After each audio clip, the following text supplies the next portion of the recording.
Good morning. How's everybody doing? It's not raining in New York, so there's that. It's gorgeous.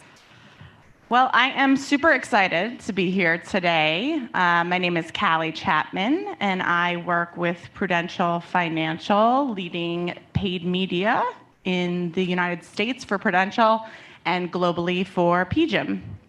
And I am joined by two lovely ladies here. I'll start furthest to the left with Eboni Ryan, who is VP of Marketing at Digitalzone. Eboni started as an AdTech practitioner, then moved to agency side, working on large-scale B2B clients, and now runs marketing. And Gena Schirer is with Infillion, VP of Sales, has been in the AdTech industry since 2009, and with Infillion for 7 years, working on some of the large tech clients on the West Coast, Amazon and Microsoft. So we are talking about women's leadership in AdTech and agencies. I'm going to start off with some personal stories. Can you each share your personal journey and experiences as a woman in leadership within the AdTech industry? And how has gender diversity impacted your career? Want me to jump in? Okay. Hi, everyone. So I had a very non-linear start to my career. I actually have my master's in child psychology, and I practiced for 3 years and realized that I had made a huge mistake for myself and that this was not the career for me. It was too isolating, I was too outgoing, and so I quit. And I gave myself 6 months to just network and connect with people. And as I was thinking about this panel today, that was like the theme that kept coming up in my mind, is like women connecting with women, really connecting with anyone. But that was the start for me, where I had to put myself out there and I was like, I am completely lost. I spent all this time getting my master's and now I don't want to use it and I have to do something else. So I met someone who looked at me and said, you should be in sales. You seem like a salesperson. So I said, okay, I'll do that. And that was kind of where my career started. But really, when I started at Infillion about 7 years ago, was when I really noticed women leaders investing in me, connecting with me, teaching me how to connect with other people. And it was when I started to also sort of like funnel that down. And that was really when my career took off, was those women that were taking the time to, help me rise up while they were rising up as well. Awesome. Okay, so I also got my degree in something that I currently don't use, biology and chemistry, headed on to medical school, decided after shadowing and getting in, taking the MCAT, spending a lot of money, that wasn't the right choice, right? So I had stumbled into marketing all throughout university, and decided when I decided to turn down medical school that I would try marketing in a big girl job, marketing. So went in, did small business marketing for a bit, and then went agency side. And the agency time was when I really saw women in leadership, like you mentioned, and when I really started to make connections with other women in leadership. And I have to say, in between seeing it in real life, women in leadership, and then also the male advocates that I had in my life as well, is similarly where I kind of saw my career take off from there. So yeah, I feel like throughout all of it, seeing people and the roles that I wanted to be in is what really helped me get to where I am today. Yeah, I love that. And I also have a degree I'm not using. Woohoo. So you spoke a little bit about this, but if you could maybe spend a little more time going a little bit deeper. Being a woman leader in AdTech, what are some of the challenges you face, and what strategies have you either learned from some of those role models you mentioned, or just picked up yourself that have helped you sort of combat those challenges?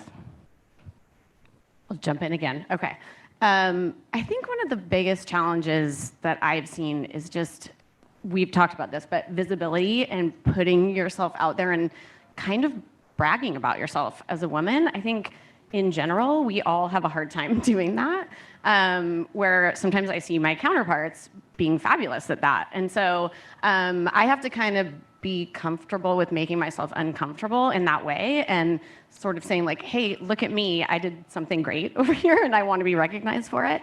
The other piece that I think is really important is really setting goals that are measurable, right? So that you can say, I set this goal, here's what I wanted to do, I measured it and I hit it, versus sort of goals that are, hard to really say like, did you do this or not? So I've been really trying to do that lately in my career, is really setting things that I can pinpoint and say, hey, I set this goal, we talked about this, and I know I hit it because these are the metrics that we talked about. So it's been really helpful. I love that tip. Yeah, I think visibility, we definitely talked about this before, is tough because you don't necessarily want to brag about yourself, and it does feel uncomfortable, especially in those like annual reviews or whatever. But a similar strategy that I have kind of incorporated into my life is I have a folder in my inbox that's called Praise Report, and I save all of those emails that I get throughout the year from stakeholders or my boss or even people on my team who are praising me for different things, and I put them in that folder. One, to kind of give myself my own little pep talk before all of those annual reviews, and but also very much so data-driven, measurable goals that we're making that we then kind of see through. Having that is kind of like, it's not necessarily me bragging, like I said I was going to do it and I did it, is the other thing that I kind of look to do quite regular. And then, like I had mentioned kind of before, is having those advocates in my life as mentors, but also playing the role as advocating for me. I can't tell you how many times it has taken an advocate or a mentor to say, no, you should apply for that job. Like, you should do that. You remember that email that I sent you, which I do, because this is my praise report folder. But like, that is those things, the people, making sure that I have documentation to remind myself of what I've achieved and actually being able to speak up for that visibility has been the big ones. I love that, the praise folder. And I guess the other side of that, right, is all of us as leaders, maybe we have a praise sent folder too, and you got to have like, what, maybe 10 a month. I think that's really important to take the time to send those types of notes. So you started to go here a little bit, talking about mentorship, talking about networking. What would you say to women who are up and coming in this industry, trying to have that end goal of a leadership position, but really are having trouble connecting with other women and forming those types of bonds? Like, what type of advice would you give them? Yeah. Number one is find a mentorship group in your area. I feel like there are mentor groups, especially women-focused ones, in almost every major and not even major city around. A perfect example of this is I'm involved in She Runs It, and I have actually hired 2 people from mentor groups through She Runs It on my direct team. One is starting next week, and one has been with us for about a year and a half. And I would never have met them, never have hired them. They never would have come through my candidate pool if I didn't have that mentorship group. So, I mean, right there, there's 2 women that have hopefully launched a career at Infillion just through that group. So I'm pretty excited about that. Yeah, I definitely agree. Having networks that you're a part of is a big one, especially because it's just not awkward, right? Like, everyone is there doing the same thing. We're all trying to network and gain relationships. The other thing that I would definitely recommend is just asking. Just like reach out to the person that you want to mentor you and just ask them to mentor you.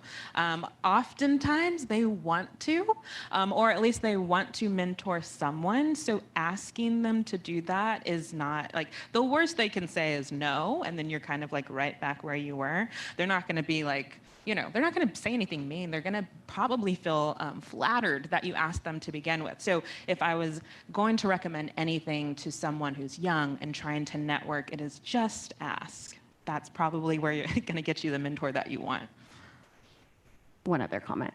I also think if you can, it's a little harder when you're new in your career, but if you can be a connector, I think it helps people see you as a leader. So not only, and I love like just ask, because every time I've asked someone to be a mentor, they've said yes. But if you can think about in your network, even if you're newer to the space, who can you be a connector for? Who can you help rise up? I think it just puts you in that light of like, oh, this person, is a leader in our space, even if you aren't really yet. It kind of puts you in that light. And I think just kind of like passing that forward really helps. Yeah, and going back to what you said about like make it measurable, this is a great place where like introduce yourself to one person a month or go to one networking event a quarter, whatever it is, make it very tangible to make sure you can check that box. Okay, so obviously there's a lot going on in our industry, changing very, very rapidly. In what ways do you see women's leadership positively impacting the development and deployment of new ad tech solutions? Maybe I'll start with Eboni this time. Let's go for it. Okay, so I had the absolute pleasure in my role before Digitalzone to be a part of a conversation around ethical AI at the agency that I was a part of. It's a really interesting conversation that's happening in the market right now, and I think it definitely contributes to just all around underrepresented people, but also specifically for women. One, I got to partner with a lot of women in developing the perspective that we had at the agency and kind of building out our solution. But really what was at the heart of it was kind of breaking away from what we as marketers often cling so ferociously to, which is firmographic and demographic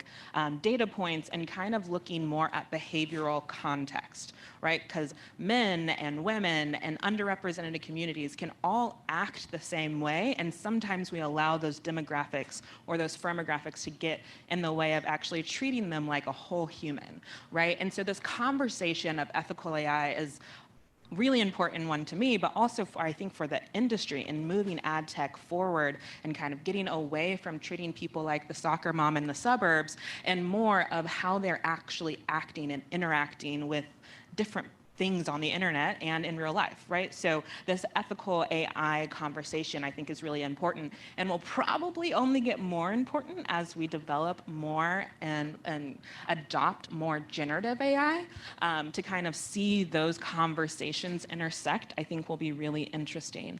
But I think having women at the forefront of those sort of conversations and even those building those solutions is really important to develop perspectives that are inclusive and to bake in that inclusivity in the actual technology. So yeah, I'm excited about ethical AI. No big deal. That's a great example. Anything to add, Gena? That's a hard one to follow. Well, then we'll keep grooving. We'll keep going. So we talked a lot about networking, finding mentors, finding role models, just ask. What advice would you give women aspiring to be leaders in this industry outside of that? There's a whole lot more than that. Oh, I just went. It's your turn. That was a good one. Okay. Yeah, outside of that, I would say just, again, going back to like really working on promoting yourself within your company. And I think one area that I wish I had done better earlier in my career. I was taking jobs basically to get paid for money. And I wish I had looked at companies and organizations that had women leaders.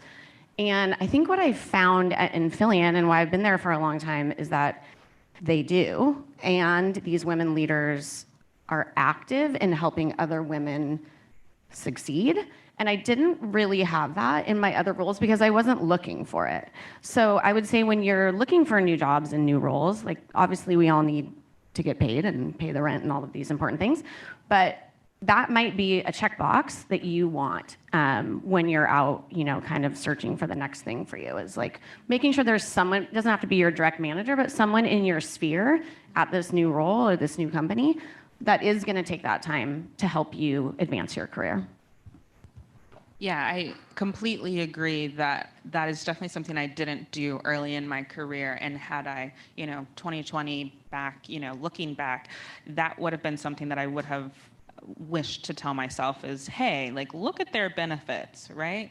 Look at the way that they raise up women leaders, that they raise up underrepresented communities in this organization, and have been a little bit more, use that to choose my next places in life. So I think that that's a big one. I think we were laughing actually before we stepped on as to just how many children are represented on the stage. I think we have 8 between us.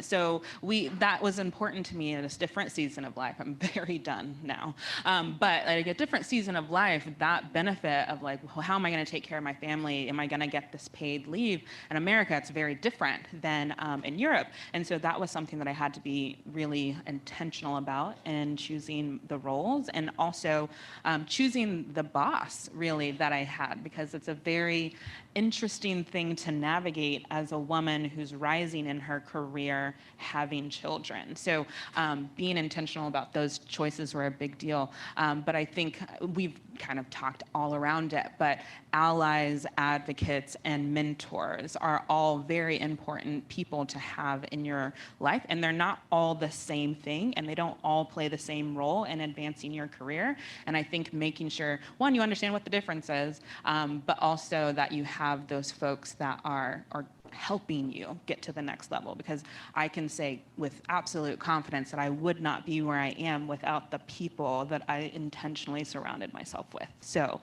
that is, I think, a big part for me. Don't worry, we're going to come back to the 8 children. We know it's a lot.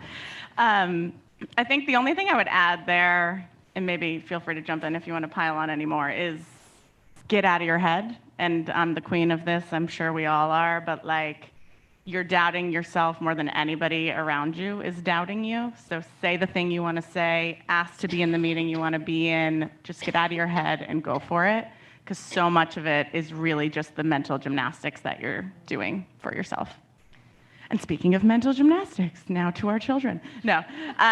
So I have 3 girls, 10, 6, and almost 3. And yes, I'm losing my mind 24/7. Gena has a boy and a girl. And Eboni has 3 boys. So I don't know who has it worse, me or you. I'm not. We can battle that out. I feel later, like I didn't have enough kids. Like I'm one Trust short. me, you made the right decision stopping at the 2. Stop that too. But it's a really hot topic. There's the concept of balance. There is continuously the pull of do I give more to my career? I'm very driven. Or do I give more to my children? Oh crap, I missed the soccer game. I missed the art presentation, whatever it is. Like, it's just a constant war. Do you believe in balance? How do you navigate it all? Words of wisdom, pile it on. You could talk all day about this, I'm sure. I believe in macro level balance. So I believe on a whole, we can have some balance, but on the day-to-day, no. I think a lot of working mothers have that pull of like, if I'm with my kids, I feel guilty that I'm not working, and if I'm working, I feel guilty that I'm not with my kids. And so that balance, I think, is really challenging, but I feel really blessed because I've found a career and a company that allows me, on a whole, to have that balance. So I think you can holistically, but maybe not in every moment. Yeah, I would agree that I don't know what balance actually, what people mean by that, but I don't think it's real. I think it is, honestly, kind of goes back to the mental gymnastics, right? And you talk about mom guilt as a thing, right? I think it's just like getting out of our heads even in that regard.